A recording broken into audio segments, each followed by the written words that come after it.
Il est l'ancien président. Avant, il y a 15 personnes qui ont travaillé. C'était moi. Et la République démocratique du Congo n'a pas trouvé bateau à travailler là-bas.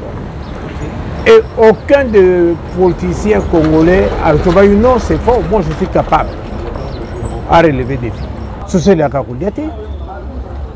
On nous a mis dans cet état, il y a beaucoup de gens pour tout réclamer Kakoulia, tout le monde a ma c'est fait sciemment, c'est étudié. Maintenir un peuple dans la situation Yanzala, à vous dépendre de Nayo parce que Yonde, dans quel pays du monde où on a jugé plus qu'un roi? Donc, Nzambe Mokawana. Et les gens applaudissent. Et qui applaudissent? Biso Moko Tozolo Lenzala. Biso Togolo la Banaba qui est classé. Biso Togolo la Balabala transport ya passe. Mais biso no Togolo Kulinga ko applaudir na Moutassa et le Rwandais. Faut lui était nani. Quand on lui a posé une question en Belgique, je me rappelle, il répondait que dit ou trois chèques c'est normal. On te veut moutonner normal. Et pourtant, tous, ils ont fait l'université. Pour quelles raisons on est sur l'université? Il y a que ça la politique, a comment on gagne mingi que Oyo autant que ça l'enseignement. Nous devons revoir certaines choses si nous voulons avancer. Le président Mobutu, on a vu tout à l'heure que j'étais parmi. Je l'aimais bien. Qu'est-ce que vous aimez dans Mobutu? Maintenant, à Joana, je ne pouvais aimer que ce que les gens aiment, le charisme, et tout.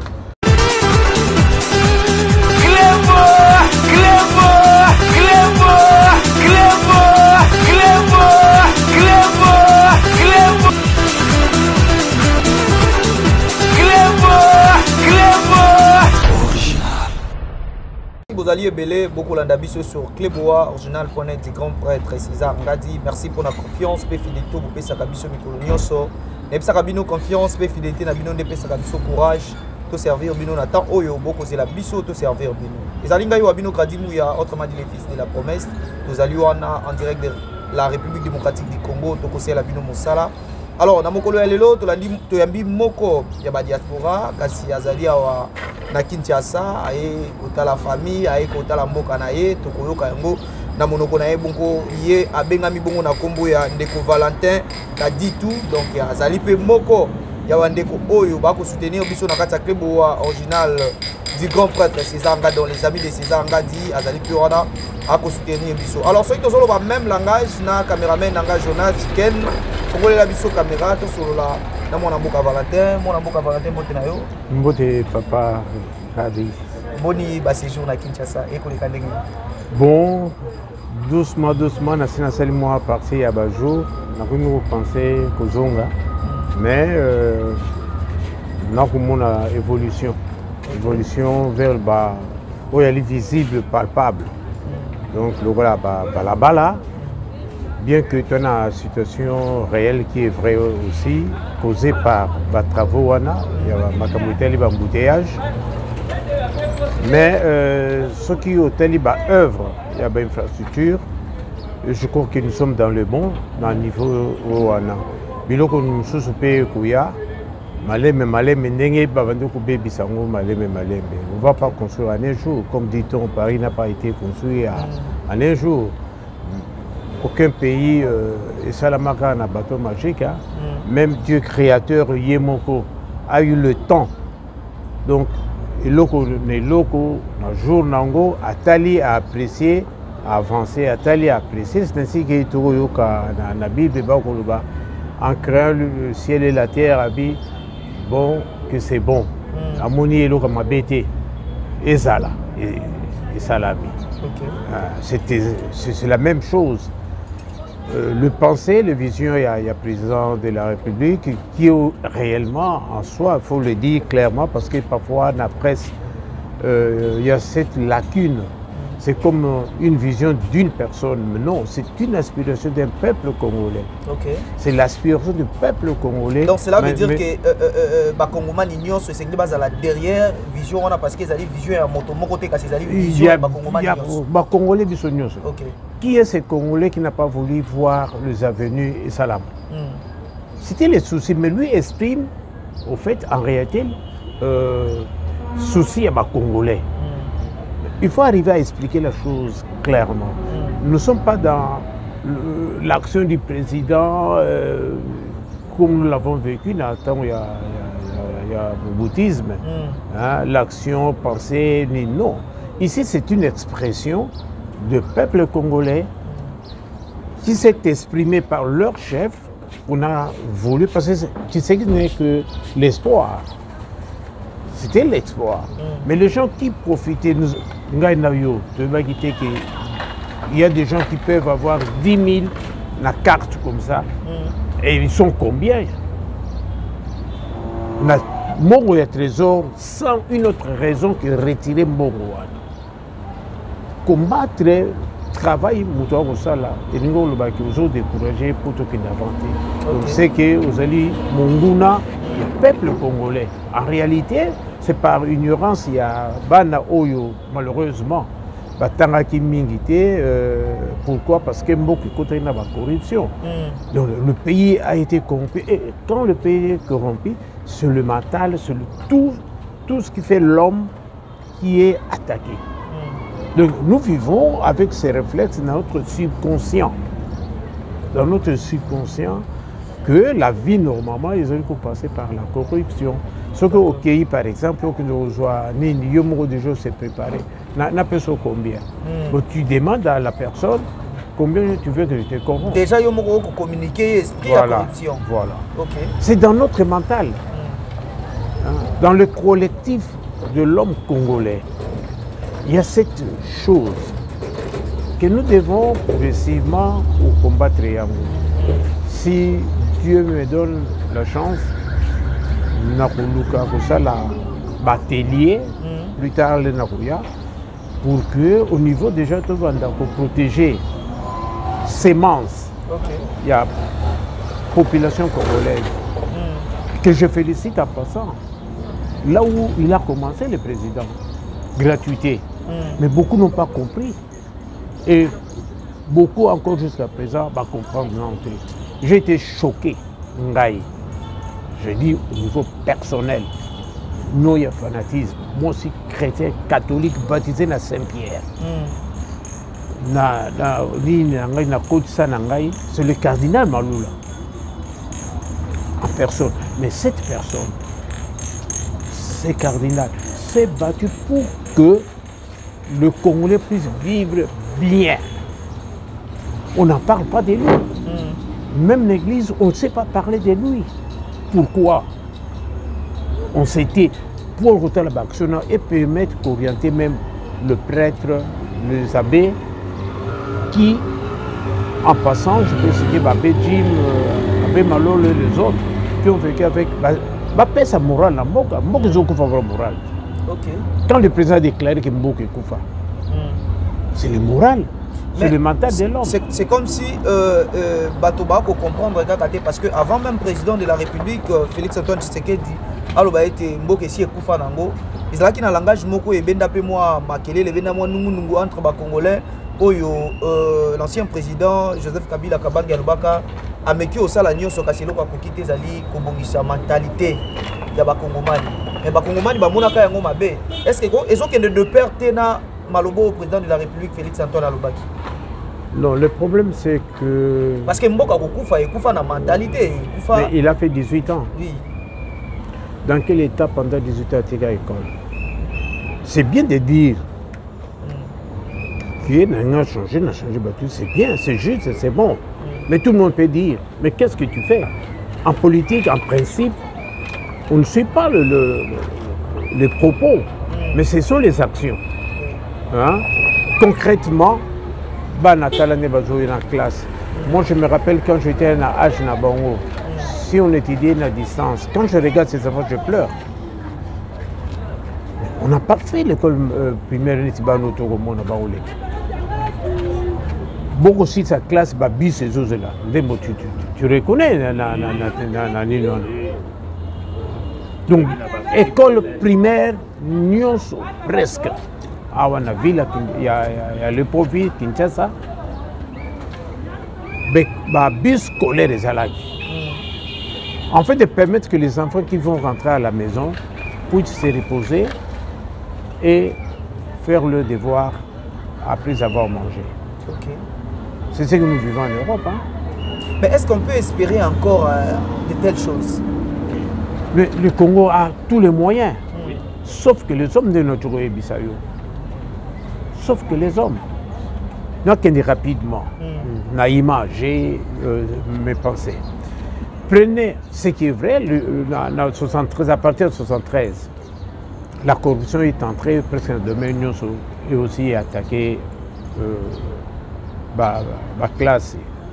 Alors, ce monsieur qui a passé sa classe dans la corruption, bien sûr qu'il n'a pas 73, c'est ça qui m'a cassé il me semble aussi ça.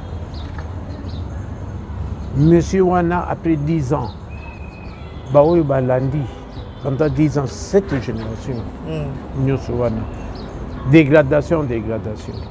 Mais ce sont des enseignants que nous voyons aujourd'hui. On a boulot qui était ici, pour ne pas citer, ni Nabino, Moko, Bino a démontré.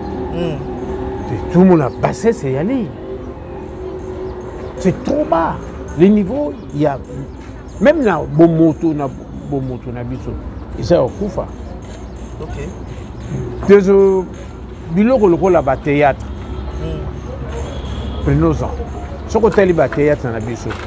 Je suis arrivé il y a 7 ans dans une AKI, on a eu un débat, 7 ans ou 8 ans. On a eu un débat à comédien, on a eu ma famille. Mais essayez de voir. Il y a un peu de fait. Il y a un peu de l'air.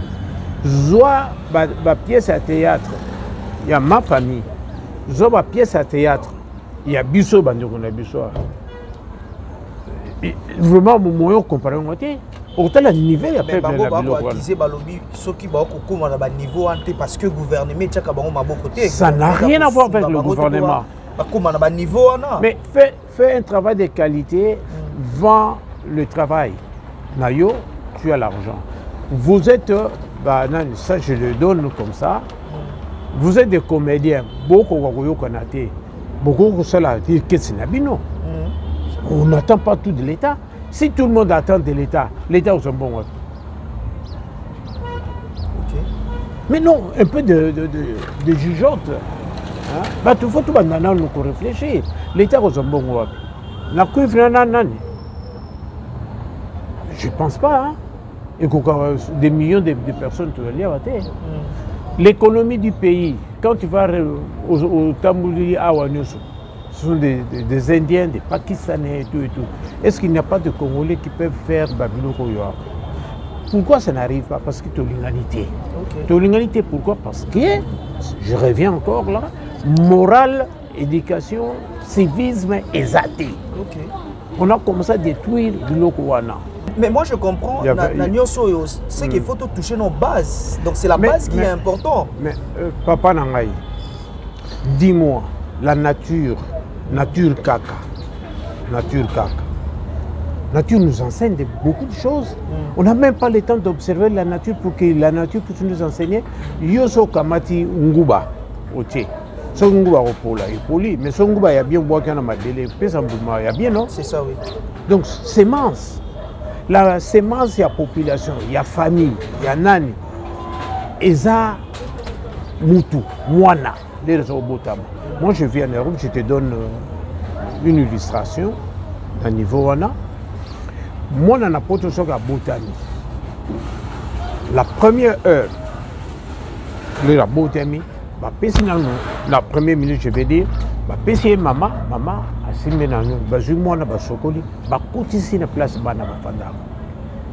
et quand on arrive là, vous allez voir une chose, bâtir horreur, il y a quoi, les témoins. Bâtir horreur, il y a quoi, libellé. À chaque heure, c'est une éducation. Hein. Tout le monde a c'est une éducation déjà.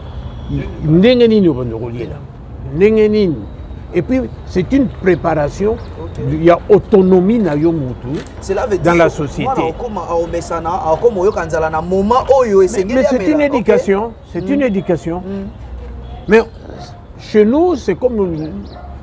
Je m'excuse, mais parfois, j'ai à discuter avec des amis. J'ai dit, bah, écoutez, ceux qui vont Niama, 2 minutes réfléchir avant de se tomber. Regarde ce que tu as fait si elle est bon. Hein? Comment veux-tu m'expliquer une personne bon yokosala bilanga pona komisa bandeko na bana na yo na bakoko na banani koso okamati oli on détourne c'est ça le Congo. Et puis là vous allez vous demander bonito ça la développer. C'est comme l'exemple il y a Mende que je connais bien, hein? Je l'ai reçu Ngai. J'ai reçu Mende, non seulement Mende, beaucoup de hommes politiques ici. Hein. Tambola na bango na nini na Allemagne wana. Belengankoui, Sonji, la liste est longue. La liste est longue. Mais quand on discutait, on n'a pas, on discutait de ces choses-là. Mais quand ils arrivent ici, ils font leurs choses. Par rapport à Makambo, tant que Bando Koutana, Bango Bobo Solola, vous avez trouvé une différence? Mais il y a une différence parce que l'aspiration de l'homme politique congolais, elle est comme Moko. Koyebana, ko s'enrichir, ko somba bandako et s'amuser. Tout le monde. Donc, pour créer personnalité Mokobouye, quand tu arrives à un endroit déterminé, bah comme tout le maboko et tout et tout. Bon, je me dis, par exemple pour ce qui concerne Makabutali, tout les lignes à question, il y a discussion sur le 21 000. Le 21 000, oui. Ils ont la 50, ils ont la 30. Mais qu'est-ce que vous faites? C'est la bonne question. Pour les autres. Qu'est-ce que vous faites pour le pays? Qu'est-ce que vous faites pour le pays? C'est l'essentiel. Mende a dit,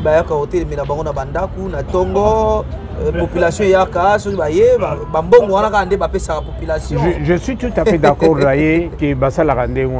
Mais un député ne peut pas raisonner comme ça. Hein? On ne donne pas l'argent là-bas. C'est une mauvaise habitude, une sale habitude. Ce n'est pas leur travail. Hein? Même pas Bango en général. Je vais te conter une histoire. Je suis arrivé en Allemagne. Bon, comme je suis arrivé dans Bandi, actif pour nos Longola Kiawa. Nous sommes parmi moi et des amis, Boutier, Fer Lundula, qui était le responsable, il y a droit de l'homme sur Boulevard. C'est ça qui a interpellé l'autorité. La première interpellation, je me rappelle, c'était Tupumpu. Okay. À partir du moment là, on a commencé dans le jeu impair que Solola, PV, jeune, et beaucoup de mes amis au Toubana m'ont empoisonné dans les temps, on ne savait pas. Mais Dieu a voulu que, à un bon moment, Toubana sentit d'insécurité, bon, j'ai dû quitter le pays pour m'exiler. Jusqu'à au moment où la communale, comme je le disais tantôt, m'a continué à l'activité sociale. Je vais bien que la conférence. Et après ça, on m'a amené dans la voiture, comme je n'étais pas véhiculé, par mon organisateur pour expliquer le Congo, qu'est-ce qui se passe, vous, Makamou, Yanini. Alors la dame va me supplier. L'entend très bien. Elle va me supplier pour me dire, tu vas m'excuser, j'ai 50 d'autres marques que je peux te donner, hein, si tu peux me pardonner. J'étais choqué. Donc ça, c'est dans ma tête, je dis, mais c'est le monde en envers. Je lui ai posé la question parce que moi, j'aime bien connaître. Je lui ai posé pourquoi tu dois me supplier. Habile chez nous ici, pour Kabambongo, et ça humiliation. Nous tous nous humilier, nous tous l'argent, ça se mérite par le travail. Donc, na monaki ba pesa ki ni na yo intervention no futa transport ya on a bina kota bin na moniki c'est insuffisant l'air na yo ki na mbongo bozwaka il faut des panneaux pour 1 ou 2 mois na besoin miki. Tu vois déjà une vision et un peuple. Ça c'est une vision.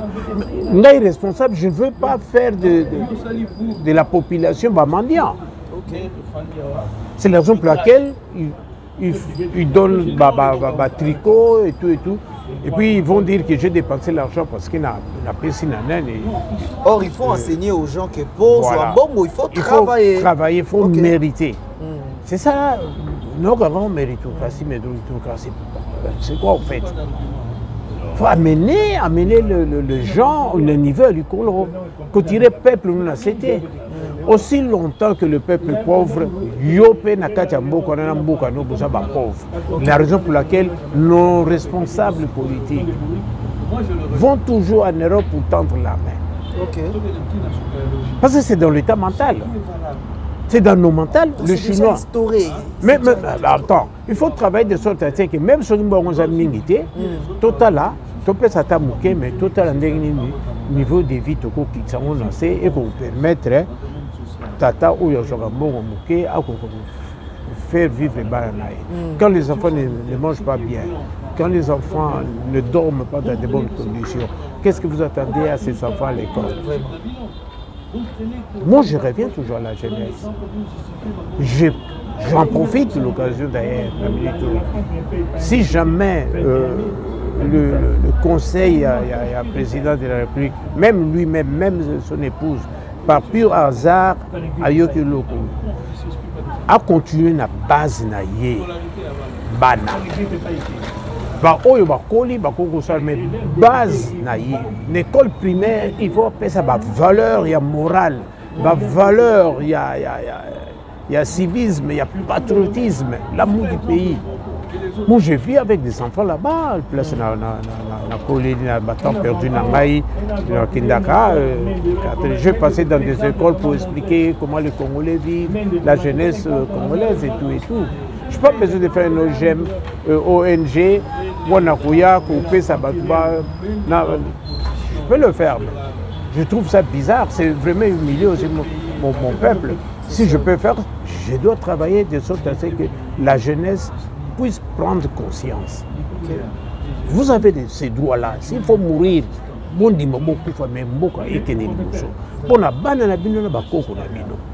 parce qu'ils avaient héritage autre. Mais justement,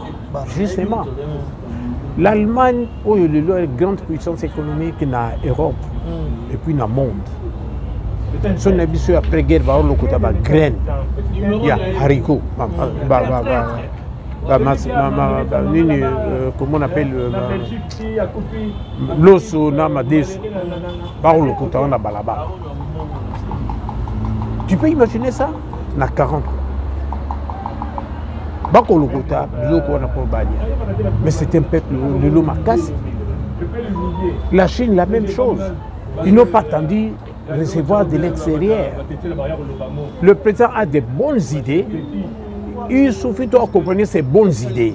Entre autres, pour nous relier, tout le monde bano bako boma batu na balabala bako yiba bako sala batini bango na basantre. Les lobana bato tonga bâtiment ya l'État. Les lobana bravo, félicitations na général Kassongo. Si jamais la fois prochaine na yé na koya même na idée wana pour l'aider à réaliser ça là. Mais c'est l'homme qu'on doit travailler, c'est l'homme. C'est l'homme qui produit la richesse, c'est l'homme qui produit à manger, c'est l'homme. Aucun pays dans le monde va rouler la famille. Aucun pays, sauf peut-être dans des cas extrêmes, il y a calamité et tout, on peut assister maintenant. Mais le matin, au Baya Namboka, petit biloko, biloko faniga, biloko en route. On va nous à la passe. Non, c'est de travailler pour produire. Ok. Je travaille pour produire. Merci beaucoup, Ndeko Valentin. Donc, on a un deuxième sujet. Jour pour jour, 1997, le 7 septembre 1997, le 7 septembre 2022, jour pour jour, Laurent Désiré Mobutu, 25 ans à Mabélé.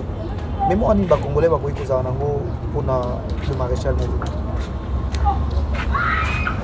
Ceux qui m'ont contacté 10 jeunes garçons dans l'ère Mobutu à Zouaki, de moins de 10 ans, je vais dire. J'étais parmi. Retroussons les manches. J'aime la politique parce que je suis ici d'un père qui faisait ça. Causer. J'étais passionné.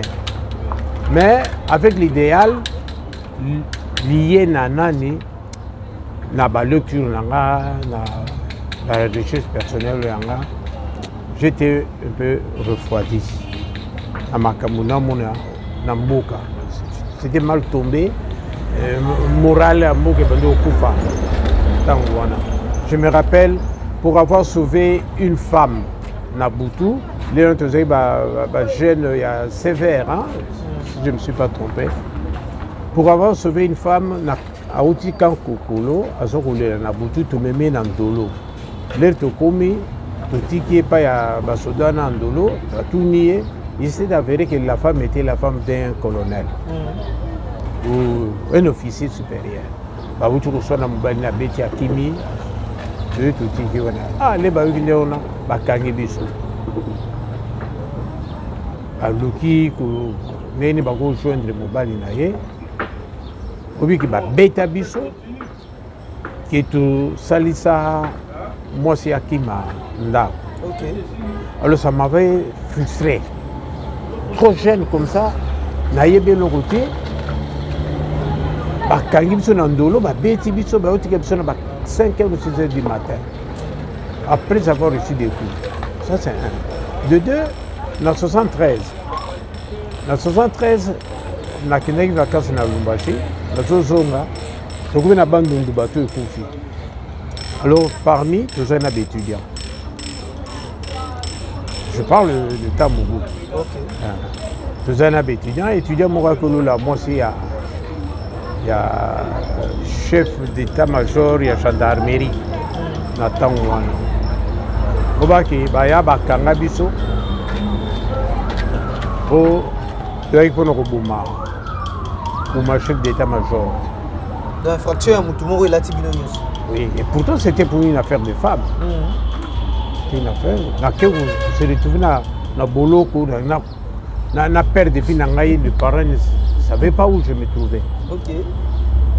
Alors, quand on a côté papa m'a na chambre, il va me dire, mais il y a un acheno et l'eau, on se pose à l'arbre.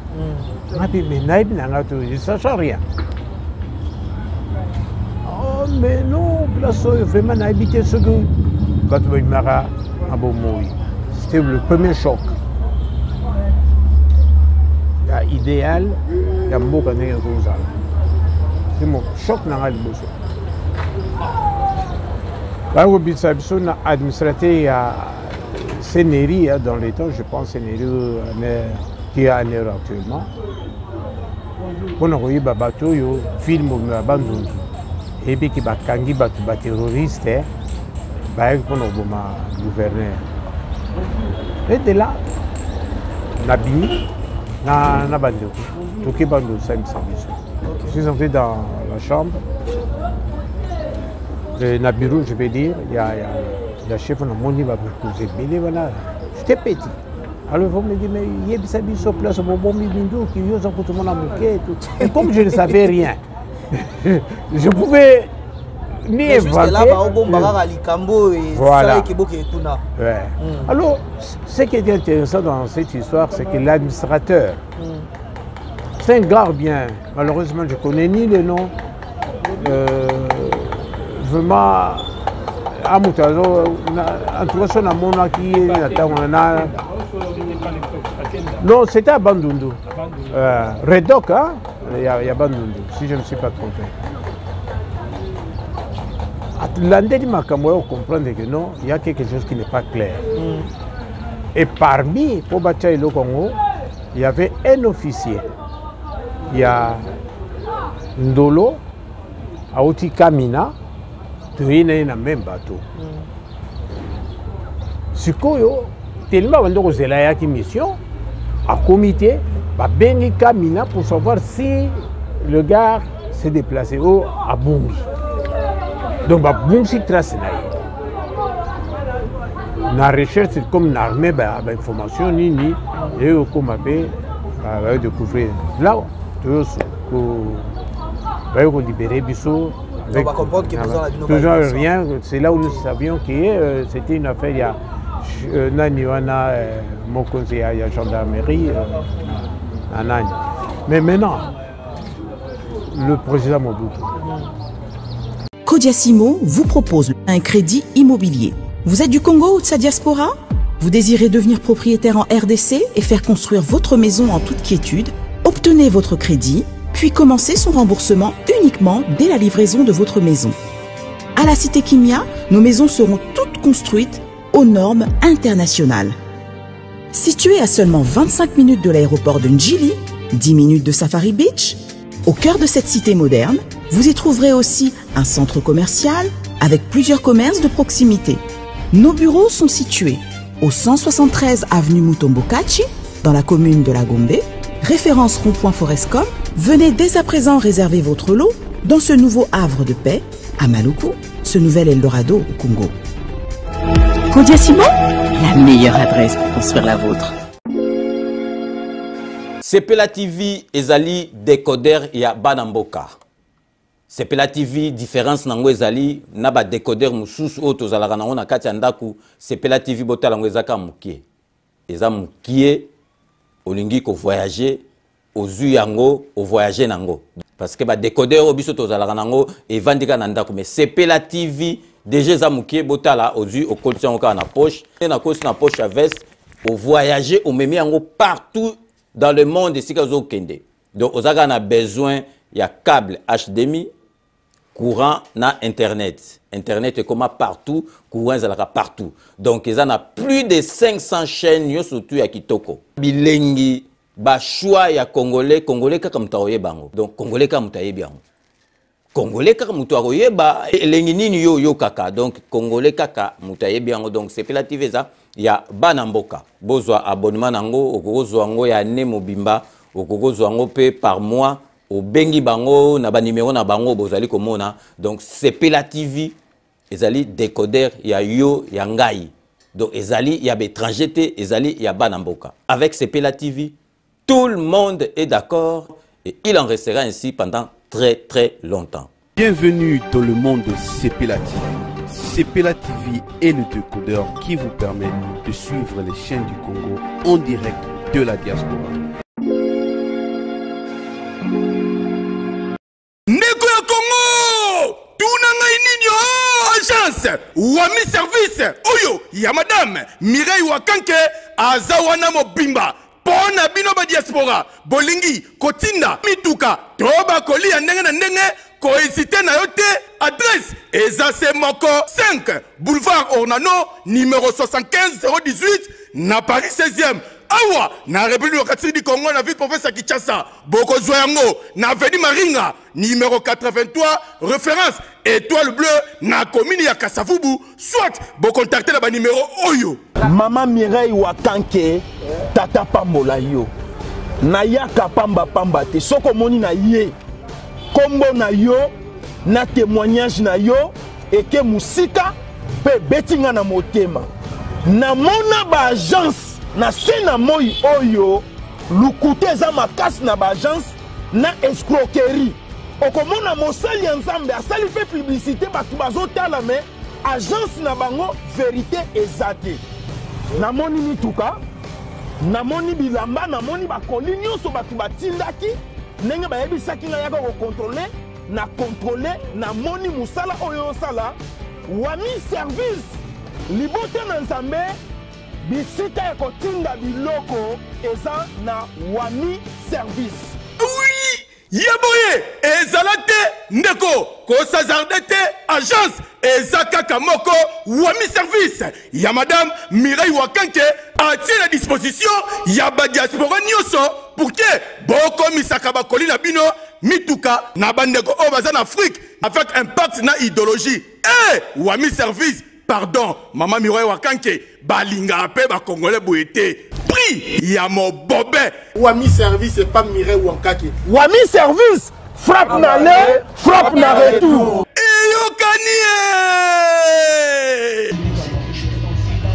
salon number one c'est Elbito coiffure tu coiffes avec sourire tu coiffes avec noblesse c'est Elbito coiffure.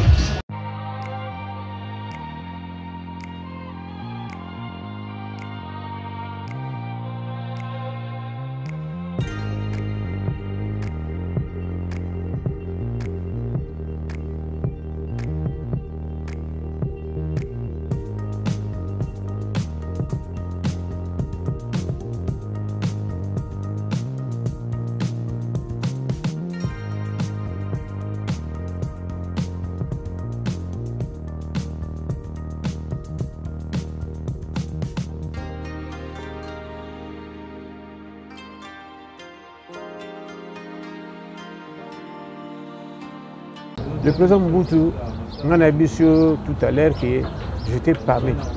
Je l'aimais bien. Okay. Qu'est-ce que vous aimez dans Mobutu? Maintenant, à Joana, je ne pouvais aimer que ce que les gens aiment, le charisme naïe et tout. Mais quand on a grandi, on a essayé de voir et comparer, il y a eu des erreurs. Okay. Des erreurs liées aussi à l'indépendance, le Congo n'était pas ouvert. Parce que c'est que nous ont donné le pouvoir, l'indépendance, je vais dire, le Belge savait ce que nous ne savions pas. C'est ainsi 4 jours après, ma massacre, avant l'indépendance est égal à l'indépendance, révolte et salami, c'est créé par le Belge, il faut le dire, c'est l'histoire. Parce que l'objectif à Belgique, il a été bâti à Congo.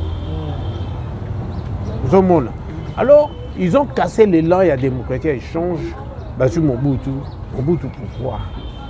Parce que même en Europe, avant, Ndenge à vivre, Ndenge à Oli.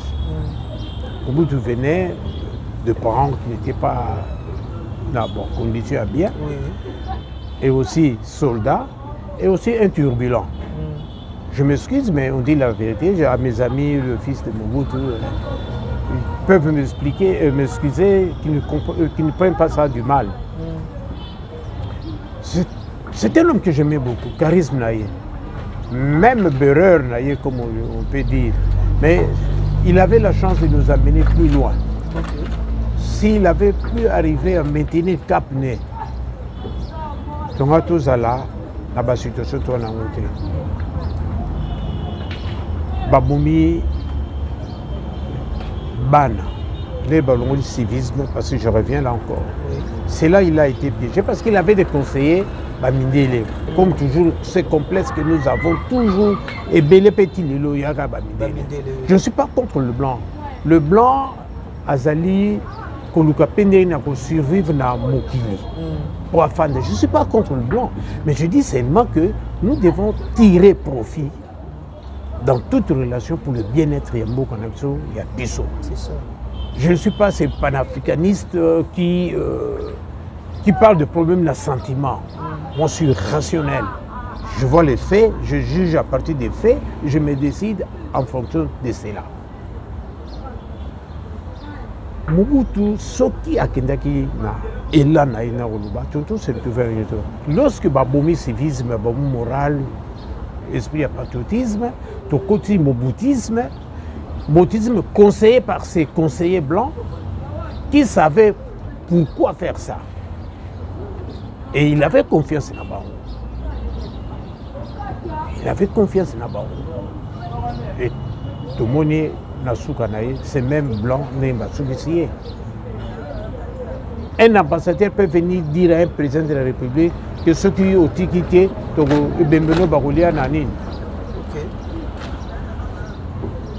c'est dire dire qu'on peut dire que Mobutu Nasuka Naya Zalaki saboté dans les Congolais.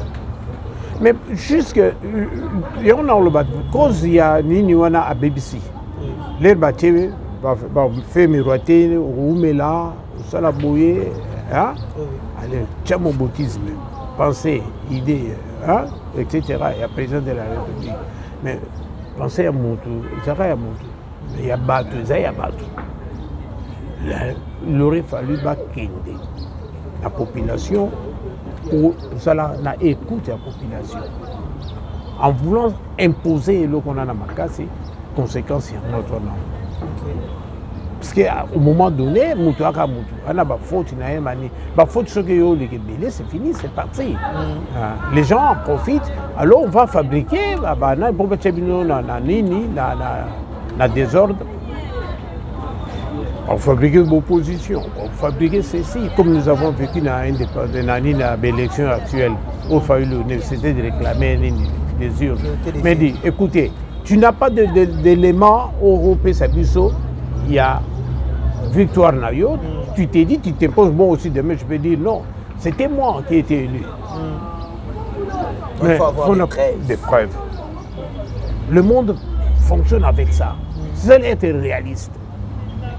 Je ne suis pas contre Fayoulou. Il y a tout le monde a la vérité dans mon pays.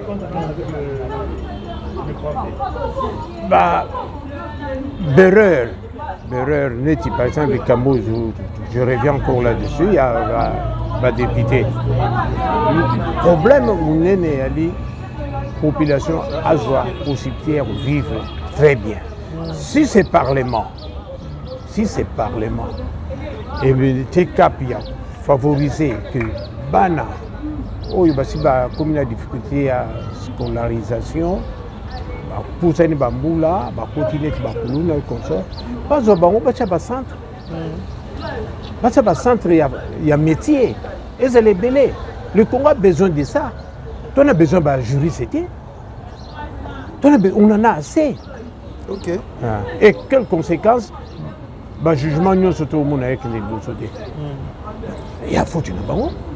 Pas le bataille, il y a faute du président. Le président a l'ingi pour instaurer un état de droit, donc basé sur l'indépendance et l'institution. Que chaque institution a un jouer un rôle là-haut. Si cela arrive, tu as comme un état de droit. C'est ça. Comme un état de droit. Les lois sont gérées dans la décision aujourd'hui, sont libérés parce qu'on n'a pas de preuves. Dans quel pays du monde où on a Moutoubakou jugé? Plus qu'un roi. Donc, Nzambe est mort. Et les gens applaudissent. Et qui applaudissent? Biso Mogo Tozolo Lenzala. Biso Togolo la Banaba qui est classé. Biso Togolo la Balabala transport ya passe. Mais Biso no Togolo Kulinga ko applaudir na Moutou c'est le Rwandais. Nous, Moutou n'a pas fait ça là. Voilà encore une fois de plus preuve aux autres considèrent que Mboka et Koufa Toye à l'obité naïe.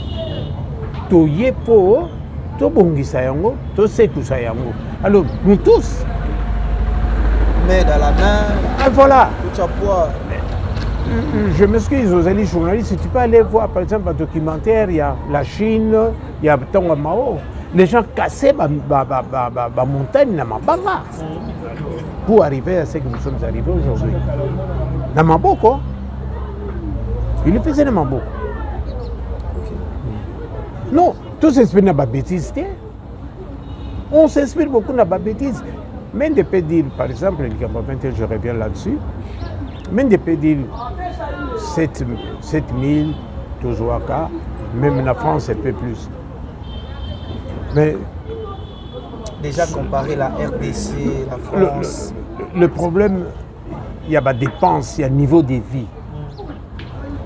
Il y a France, c'est plus élevé qu'il y a Bissau. C'est pratique, non? Ça ne demande pas beaucoup de réflexion. Je l'aime bien, je l'apprécie bien, Mende.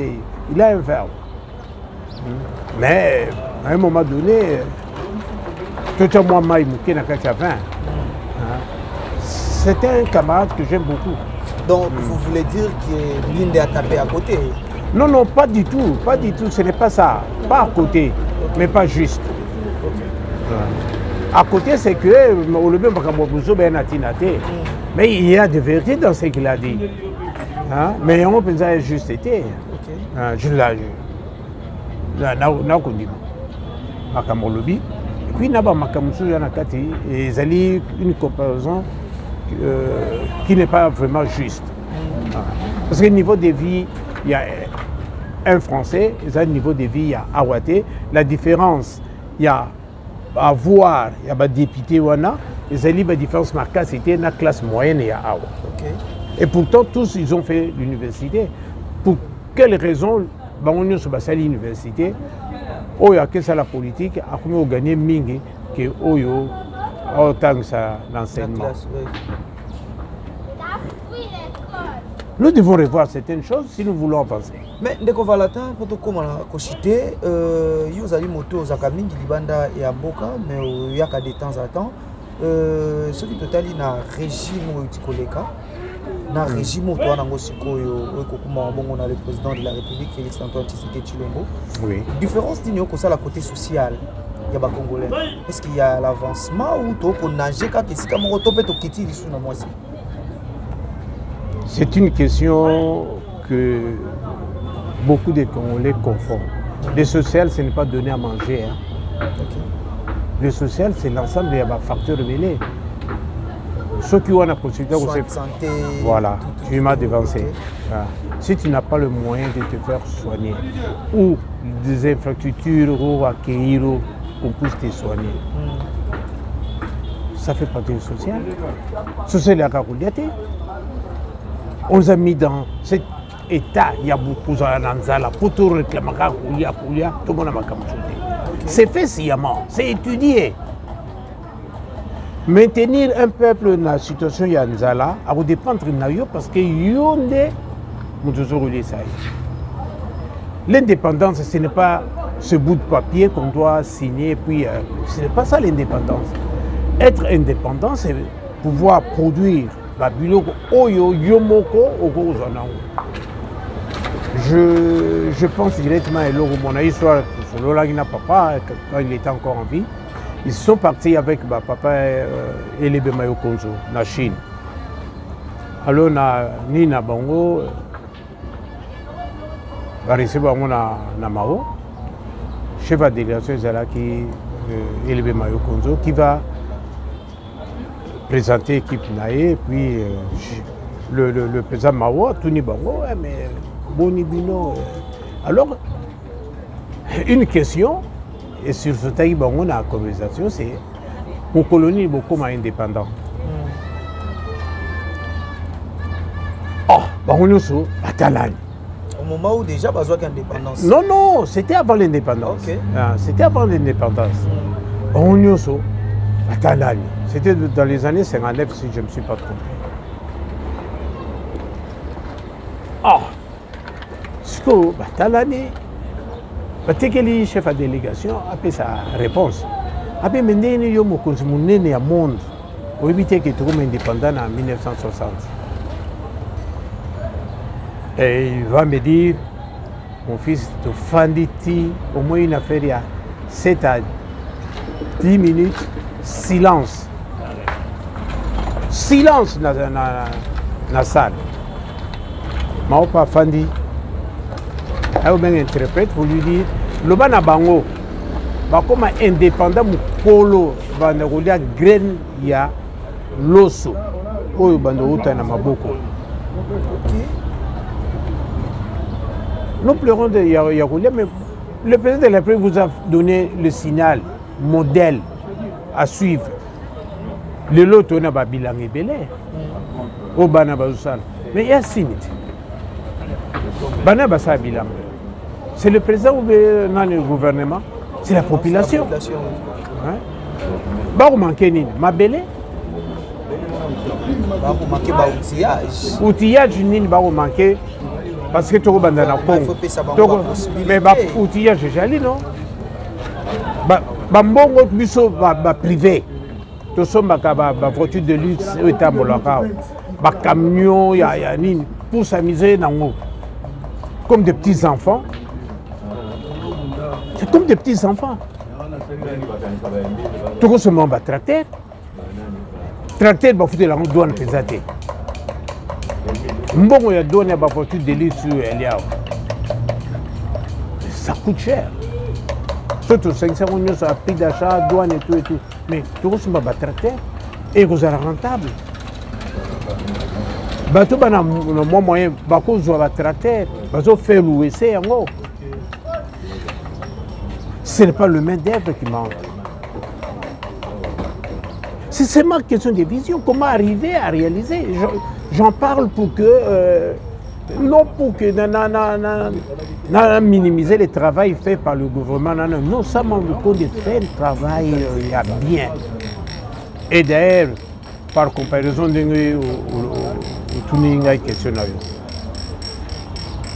est l'ancien président. Avant, il y a 15 personnes qui ont travaillé. C'était moi. Et la République démocratique du Congo n'a pas trouvé bateau à travailler là-bas. Et aucun de politiciens congolais a trouvé non, c'est faux, moi je suis capable à relever des défis. Pourquoi ils n'ont pas fait? Parce que c'était dit par le président de la République. C'est une déclaration, il y a président de la République, donc il y a chef, il y a nation. Donc c'était des gens incapables. Ils ont accepté qu'ils disent mon consent. Ils ont accepté que nous sommes incapables. Mais capables de 20 millions, il y a l'électricité par ici. Et puis, ils ont dessiné la ligne sociale, puisqu'on en parle. Mais aujourd'hui, nous pouvons voir. Je suis en train de faire le comparaison avec des faits. Oui. Pas de discours, il y a propagande. Hein? Pas de propos, il y a propagande. Tu m'as posé une question précise. C'est ça. La différence, n'a coupé ça une différence. J'ai vu l'ancien président faire ça. L'actuel, je l'ai vu faire la bilanga, je l'ai vu récupérer Bana, je l'ai vu souci à Bana dans la classe. C'est ça la comparaison sociale. Social, c'est quoi? Les lobes plutôt maman yemo en consul, nini clinique na moderne na Chaba. Inutile que nous sommes en Afrique du Sud que tu peux aller. Na comme Kankokolo par exemple ici. C'est ça la comparaison. Vous voulez comparer comment? Le travail en soi parle. Et on peut tirer à ce moment la conséquence et voir, non, en tout cas, à moins de 4 ans. Moins de 4 ans. C'est du social. Qu'est-ce que vous vous attendez par social? Et chez les Congolais, quand on parle de social, à Bolinga, la Moukipe na Tongo allié, na Midi allié, na Poko allié. Papa, on relève une unité. Mais il faut que Nzala. Mais l'honneur se pose, parce qu'on a Nzala l'honneur. Au bureau, au Kamati Bagrena, à la place de maman et son banda là-bas, Salani. Vous avez préféré construire des immeubles au lieu de bâtir Nini, comment on appelle Ezagini moi bilanga, pépinière et bamam. Et banda qu'on laisse. Même ceux qui bandal mobimbate, même ceux qui bandal mobimbate, hein? Ceux qui bandal mobimbate, on dit ça à moi partir bandal. Bah maman va savoir on dit outika mbalamoko nani bali batou. Qu'est-ce que mais Mutu fait ça la papa nangai. Je fais appel à nous peuple congolais. Je fais appel à la responsabilité à chacun des Congolais. Tout le monde a dit ça ne pas télévision na bateau balingi bien être na besoté. Mais ces enfants sont abandonnés. Fayoulou était nani. Quand on lui a posé une question en Belgique, je me rappelle, il répondait que dit ou 3 chégués na compte. C'est normal. On te veut moutonner normal. C'est pas pour nous. Donc aujourd'hui, les Congolais vont brûler le président Félix Mobutu. Parce qu'il y a quand même des regrets aujourd'hui. Oui, il y a quand même des regrets par rapport à Mobutu. Quand on voit Mobutu. Bien sûr, par rapport à Mobutu. Mais Mobutu nous a donné Nini, plan Maréchal, hein, je me rappelle, ça a été exécuté.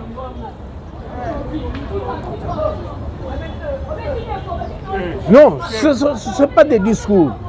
Mobutu a eu la chance, par rapport au Sogine Nassala, a eu la chance, sur une série de comparaisons, na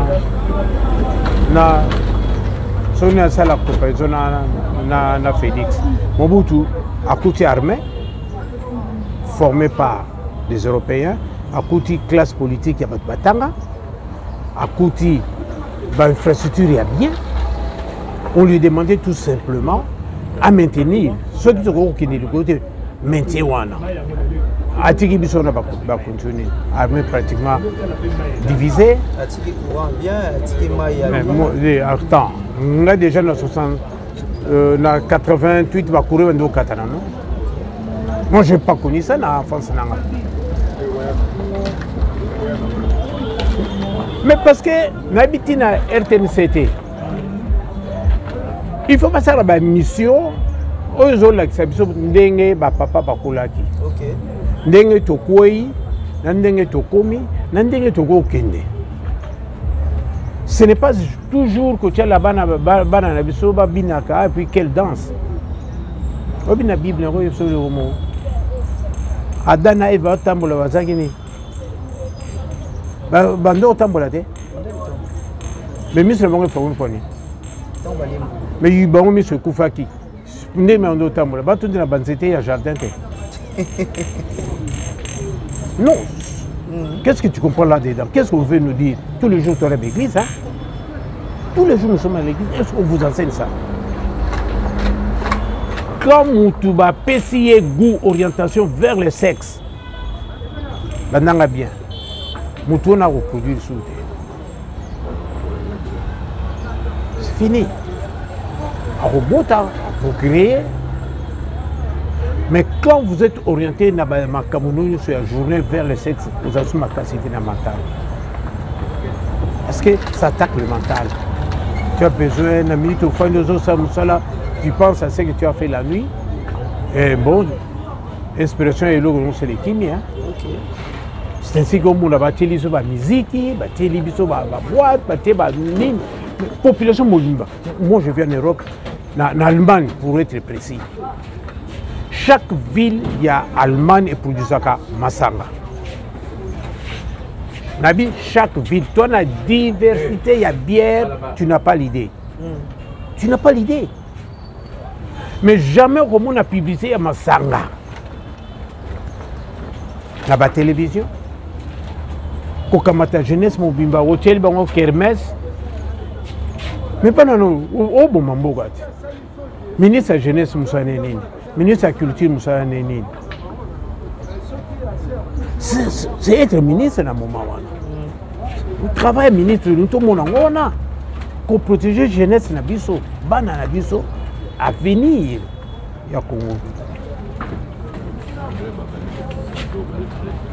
Tu vois, il faut qu'ils prennent un peu le temps de réfléchir. Comment évoluer. Il y a une classité, ce n'est pas parler le français. Le français est une langue, un instrument de communication, d'échange. Il s'est au diplôme. Mais quel diplôme? Parce qu'aujourd'hui, on est très complexé avec le français. Mais justement, il y a une expression allemande qui dit reconnaîtra qu'un mensonge lorsqu'il se trouve bosser à mieux. Tu as des diplômes, oui, d'accord, tu en as. Salam salam. C'est comme ça. Aux hommes, aux diplômes, oui. Résoudre des problèmes. C'est ce qui manque au Congo. Hein? Mais justement, je m'excuse, mais un enfant qui vient à peine de terminer ma classe naïe, je ne suis pas contre le jeune, mais le jeune doit être accompagné à sa responsabilité. Dans l'action en Allemagne, dans le domaine nous, on a babandi classe.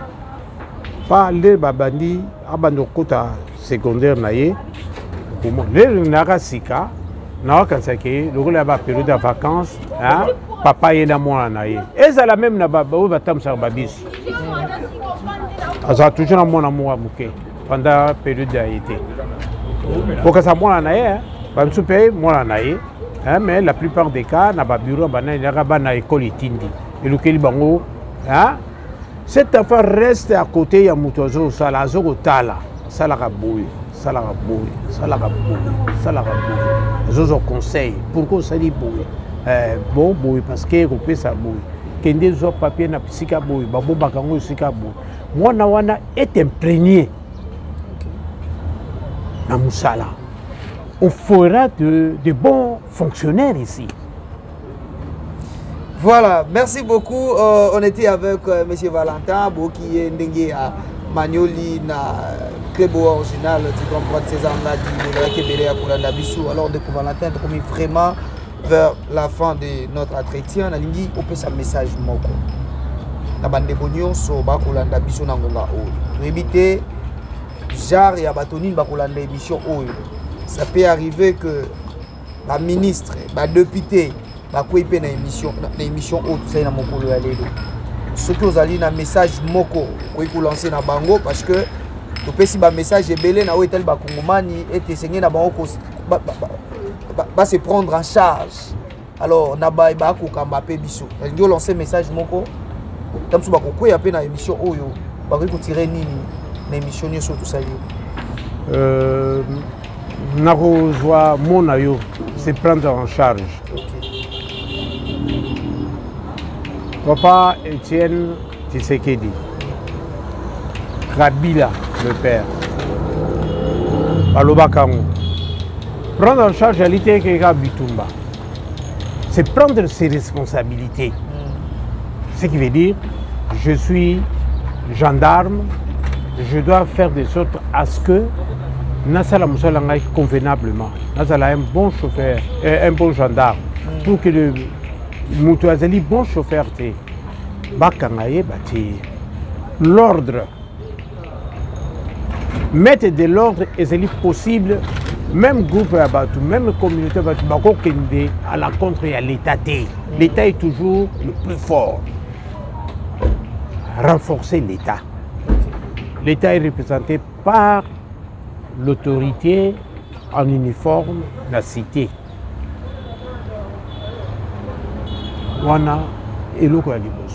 L'Allemagne fonctionne très bien. N'a pas la promotion allemande, mais j'ai dit là où je vis, en comparaison à Bamboko, Karapé, Karakuna et Europe. Tu ne peux pas faire des bêtises en Allemagne comme on fait des bêtises en Belgique, en France. Il y a Luxembourg, il y a la Suisse, des pays où l'ordre est allé vraiment ordre. Il y a Bamboko, ça m'a cassé. Donc si on arrive à une conclusion, on peut conclure que c'est l'ordre qui donne vraiment le pays la force. Alors, hors de l'été qu'on a composé, c'est une éducation. L'éducation qui doit commencer déjà à partir de l'école maternelle. Par exemple, dans la maternelle, les policiers à tel point il y a rencontre pour que les enfants au bazoya batamula na vélo bazola kisabango ndenge ni kosala soko ngo kende na gauche tomboli loboko soko kena na nini tomboli de sorte que chauffeur a eu na simana yo azo mona bi que kena gauche na droite ako ralentir les yo kotamsa voiture na yo poko ta na balabala. À Belgique, qu'est-ce qu'on fait? À théorie aujourd'hui, on a un Tamusa, Kamata Kende Tamusa. En Allemagne, jamais. Tu ne peux pas faire ça. Tu dois payer tout d'abord avant d'abandonner nos classes. Il faut dire assurance, il y a un tamboula, au bando Tamusa, balabala. Les aussi, théorie, nous faut mais pourquoi tu n'as pas le foot assurance? Déjà, bah, éduquer, tu ne peux pas rouler avec la voiture sans que la voiture soit assurée. C'est une éducation. Et où tu as CLT, il y a une réflexion à battre. Je regrette pour nos politiciens ou notre manière de diriger qui consiste à copier. On copiait France, on copiait Nîmes, mais Belgique, Mais la réalité, aux élèves, par exemple, de mon côté. Niveau, il y a instruction. Il y a un français moyen. Et à même niveau, il y a Awate. Je ne dis pas l'éducation. Hein? Je ne parle pas d'éducation ici. C'est ma classe formation. Donc, tout d'abord, l'Okowana. Mettre de l'ordre, éduquer les gens à savoir comment se comporter dans la société.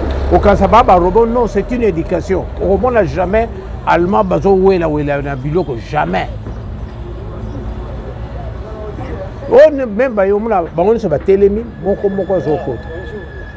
C'est une éducation. C'est une éducation. Donc, je ne pourrais pas terminer sans dire un petit bonjour à mon ami César Gadi, et Jean Moutala, et aussi les amis de César Gadi. Bon, tu as un programme Moko, tout ça là. Ceux qui ont réalisé le Congo, vous allez servir. Ok. Hein? Sans oublier Nayawa, Naokuta, mon frère Ndebo, 40 ans en Belgique. Ok.